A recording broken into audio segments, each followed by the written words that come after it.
Ever wanted to put a real estate investor on the spot? Let's do it. Hi, what's up? I'm Jay, your co host on the Saucetown Investor podcast. And today, we're doing something a little different. It's our mailbag episode where I hit Matt with real estate investing questions from you, our awesome listeners. And here's the twist: Matt hasn't seen any of this. That's right. No prep, no notes, no clue what's coming. Just raw, unfiltered insights straight from the real estate trenches. Want to get your question featured next time? DM us on Instagram at Saucedown Properties or comment on our podcast on YouTube, Apple, or Spotify. Just search for the Saucedown Investor Podcast. We'll be doing this from time to time. So make sure you're subscribed and watching out for our new episodes. Your question might be the next one we tackle. All right, let's get into it. Matt, you ready for this?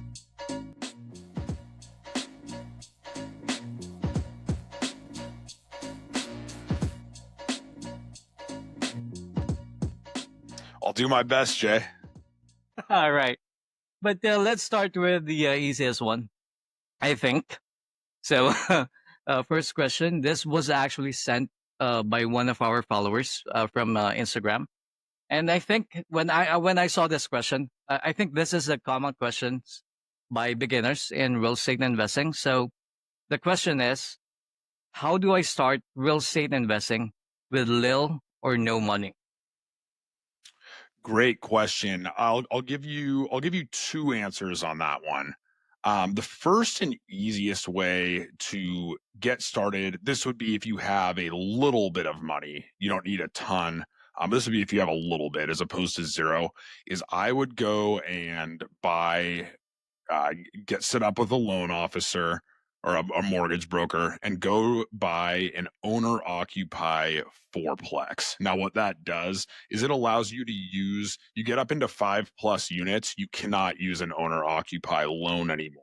4 units and under, you can use an owner occupy loan, which will get you in sometimes as low as 3% down. That's why I said you only need a little bit of money, and you can get into that. You live in one of the units, you rent out the other 3. So you immediately, with very little money, can own 4 units, and you can start learning the ropes of what it takes to be a landlord, your tenant management, all that stuff. That's the quickest way to get into owning real estate. And you can do that once a year. So I know people that have repeated this process once a year. And they'll buy it on, January 1st or whatever. Every 12 months, they buy a fourplex. And before you know it, you got a large portfolio. The second way would just be to get with an investor who is experienced and has money and bring them a really good deal. So go get a good deal under contract, bring it to somebody who has the money and the experience, and get them to partner with you. And that one, you can do that sometimes with zero money down if the deal is good enough. I mean, anybody who's an experienced investor, if you bring them a smoking deal, they'll do it with you, and they'll teach you how to underwrite it, how to go through escrow, how to close on it. But yeah, any investor would be excited if a new investor brought them a really good deal, and that requires zero money in some cases. I see. I see. That's great. So, for that follower who asked that question, here's the answers. So let's dive into the second question. This is actually from Zeus Collins, R4J in YouTube, and he asks is if you can advise if this is the right time to buy properties with what is going on with the economy. I guess he's pertaining to the tariff battle that is going on. Yeah, I'll give you, this question's a matter of opinion. I'll give you my opinion on it and the way that I look at real estate. I am a huge believer in the idea that trying to time the market or predict where the economy is going is a fool's errand. These tariffs, no doubt, they're scary. It's causing all kinds of chaos in the economy right now, but the news is changing every single day. One day the tariffs are on, one day they're off. One day everybody's calling for a recession, the next, who knows? I mean, it's been so the last recession we actually had, 2020 COVID was technically a recession, but it was like incredibly short and it was caused by COVID. The last real recession we had was in 2008, 2009. And people have been calling for everywhere you look. There's people calling for economic calamity. There's doomsday stuff. The answer here, guys, at least as far as the way I look at deals, is in any market, run your numbers. And if the deal works, buy it. Now, we could do a whole episode on what running your numbers means and how to underwrite. I'm not going to go into that, but have a buy box. And if something fits your buy box, just buy it. Don't try to predict where the economy's going. If you do that, I mean, I have friends who have been talking about how they're waiting for the market to crash for 5 years and they haven't bought a single deal in that time. So there are deals in every single set of market conditions, but you have to take action. I see. I see. I was actually watching the movie The Big Short last week. Yeah. I think that was the same financial crisis that they were talking about in that movie, right? Around 2008, 2009. Yep. That was it. I see. I see. All right. And I have a question here. This is the third one. So this was from Scott Pennington, right? I will read the message, but I will just uh, put the screenshot somewhere up here on this video. So he said, Matt, aspiring investor here in Portland, really enjoying the podcast. I found you via Deal Junkies. So I would love to have an episode where you deep dive on sticking to Oregon investing while living in New York, rather than pivoting to other locations with more favorable landlord laws, cash flow, etc. So I think what he is really asking is on how you actually do that, investing in Oregon while living in New York.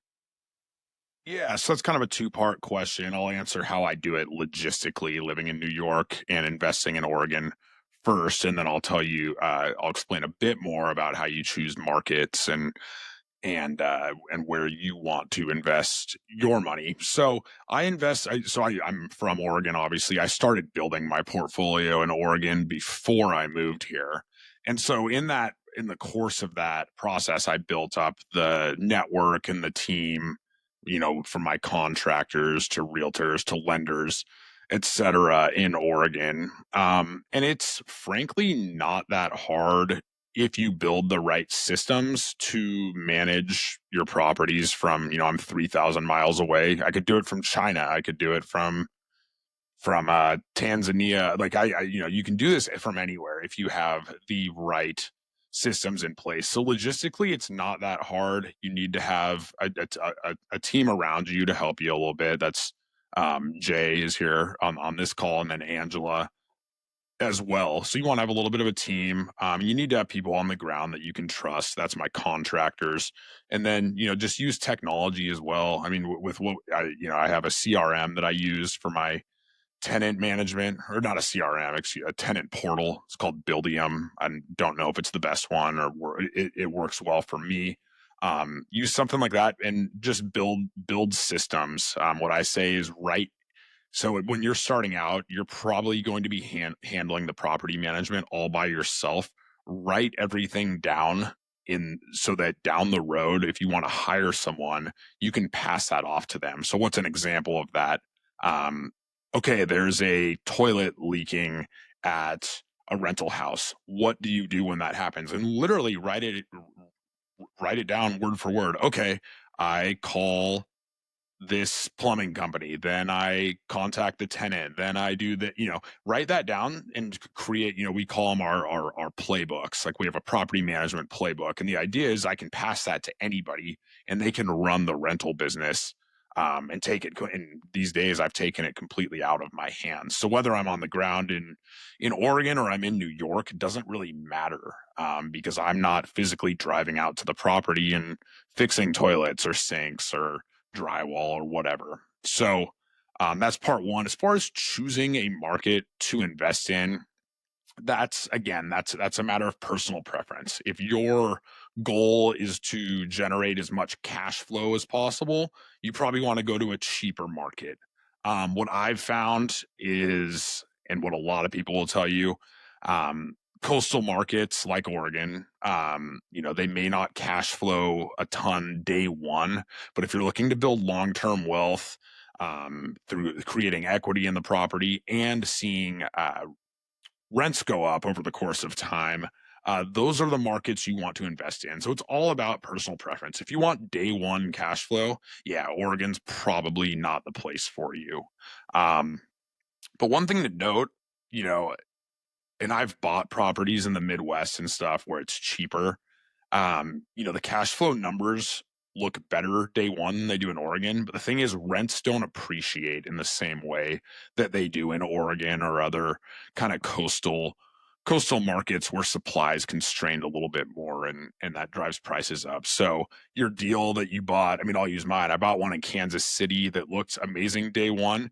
It's those rents will be the same, or maybe not exactly the same, but 10 years from now, they're not going to be that much better. A deal I bought in Oregon 10 years from now, presumably that's going to look like a home run in 10 years. So if you're in the, short-term thinking where you're trying to get out of a job and replace your income, maybe a cheaper market like the Midwest is better for you. But as far as long-term wealth, Oregon, Washington, California, I'm out here on the East Coast, these more expensive markets are going to be the move for you. And then I'll touch on, Scott did mention the landlord friendly aspect. And that's definitely something you have to be aware of. Oregon is a tenant friendly state. The bottom line is it's like anything else in business. You know what the rules are, you know what the laws are, and you need to act accordingly. We can do a whole episode about tenant relations, but screen your tenants well. It doesn't mean it's not going to solve every single problem. I deal with tenant issues. It happens from time to time, but there's a lot of things you can do to mitigate it. I think, saying I don't invest in blue states, or I don't invest in red states, or I don't invest in landlord friendly, it's an oversimplification, and it shuts you off from different ways of thinking. And in my opinion, you can leave a lot of opportunity on the table by thinking that way. Yeah, that's good stuff. I was actually thinking about we could actually do a whole episode for Scott's question, We explaining the could. details regarding on how we deal with this kind of things on or how you do this kind of stuff. We're like investing from another place, right? Yeah, and thanks to Scott, by the way, for listening. And you guys, Scott reached out. I think you said Jay on our Instagram, but reach out anytime if you have questions about this stuff, and we'll probably put them on air for you, like we are right now. Yeah, and Hey guys, we're taking a quick break, but before we get back into it, if you're enjoying this episode, make sure to like, share, and subscribe. It really helps us to keep bringing you more valuable content. And if you're on Apple Podcasts or Spotify, don't forget to leave a review. Please, it makes a huge difference. All right, let's get back to it. so I have here the fourth question as well. This was from Douglas Miller 5628 from Instagram. And he said that in Hawaii, 95% of homes do not confirm to city records, and whomever is on title will be taking the notice of violation. So the question is, how can a seller finance her or the release liability? So I've actually, so Doug, I've talked to him before, and like you said, he lives out in Hawaii, which disclaimer, I do not know the Hawaii market, but I think what he's saying is that he has bought properties before that came with code violations attached to them. I'm going to preface this again with, I don't know Hawaii that well. This is not legal advice, but Yeah. my inclination as to what the correct answer to this is anytime that you're buying a property in Hawaii, um, you need to contact the local authorities and run a check to see if there are any code violations before you close on the property and become the owner. Now, in Doug's case, he's already the owner, so he's probably like, "Oh, cool, Matt. Yeah, I'll get in my time machine and go back and do that." So, I mean, now that you are the owner, I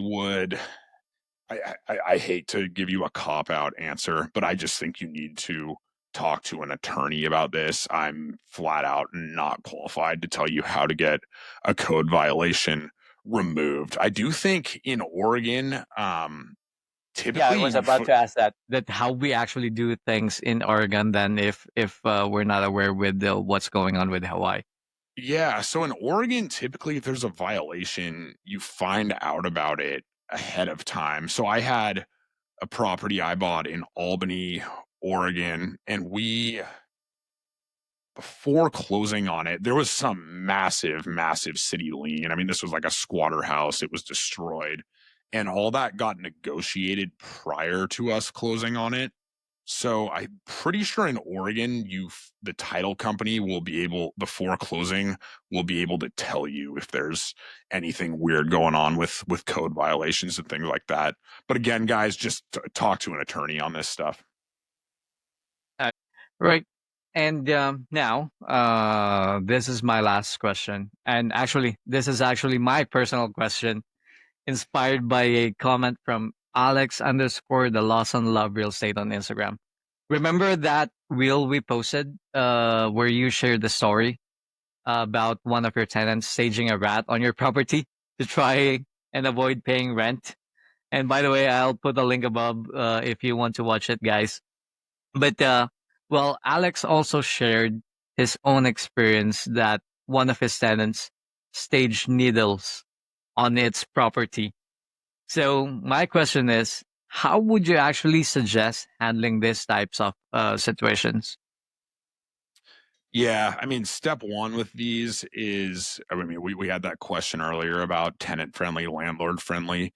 The reality in the state of Oregon and other tenant friendly states is once your tenant moves into the house, they really have a vice grip on you. I mean, they can make your life miserable. So the easiest way to prevent these tenant problems is to stop them from occurring in the first place, and that's by screening people and moving good tenants into the house. Now in the case of this rat situation, this woman actually passed our screening criteria. We were not lenient, and she came upon, I think, some hard times. And these people, they know how to they know that Oregon's a tenant friendly state, and they know exactly how to work the system, so they'll throw out any type of claim that tries, that can give them a justification for not paying rent. I mean, I she made up stuff about she said the fire alarm wasn't working, so she didn't have to pay rent. Then we called the contractor to come install a new fire alarm, even though we knew she was making it up. We just did it to make her happy, and she wouldn't let them in the house. Then the rat thing. So we got a professional pest company to come out there. And she still said they didn't solve the problem. And of course there was no pest problem. The story Jay's referencing is once we finally got her and the other squatter who wasn't even on our lease out of the house, they left a rat in the middle of the floor for, I'm not a rodent expert, but I do know rats don't typically die right in the middle of your floor. They die in closets or little tight spaces. And it was funny because this rat was I don't know where she got it from. It looked like it had just been killed or something. I don't want to get too dark on you guys here, but the rat was completely, I thought it was like a plastic rat initially. A rat that's died or been poisoned or something looks a little more uh worn out. That's probably good on the dead rat descriptions for you guys, but this rat was staged. As far as needles, I mean, it's the same concept, right? And it's very, very hard. I wish I had like a just a foolproof way to handle this stuff, but the best way to try to get ahead of these problems is to move good people into your house to begin with. If people have good rental history and good credit and good income, odds are they're not going to do stuff like this. You need to rent to people who have something to lose. If you rent to somebody who has 400 credit and, has a bad rental history, they don't care. There's nothing you can do to them. That's what my attorney calls these people judgment proof. Because what'll happen is, this woman that did the rat staging, right? She owes me about $6,000 right now, and what my attorney will say is, Matt, we can go after this money. We'll probably win. You'll pay me $7,000 in legal fees. You'll win the case. She'll owe you $6,000, and you'll never collect it from her because she doesn't have anything to her name. So again, long-winded way of saying, just get ahead of these problems by screening people properly. And if you need help with that, or what criteria to look for, or how to go about this, reach out to us, and we're happy to help you. Yeah. Oh, we could actually create a whole episode for that one as well, or maybe a short clip, if ever. Like, what are the first few things that we're looking into, right? Yeah, we can definitely create a short clip on. Screening is one of those things that's it's not complicated, but a lot of people neglect it, and you pay, and I myself included, you pay a big price down the road if you don't do it properly up front. All right. All right. So, right, that's it, Matt. Those are the 5 questions, and I will steal your line for today. So I will be the one who's selling That's a Wrap on for this episode. So, how was it? It was good, Jay. Nice job. Your first hosting gig. You killed it. I'm excited. We'll keep doing more of these. So everybody, please continue submitting questions on our Facebook, Instagram, YouTube, whatever. We look forward to doing more of these. Yep.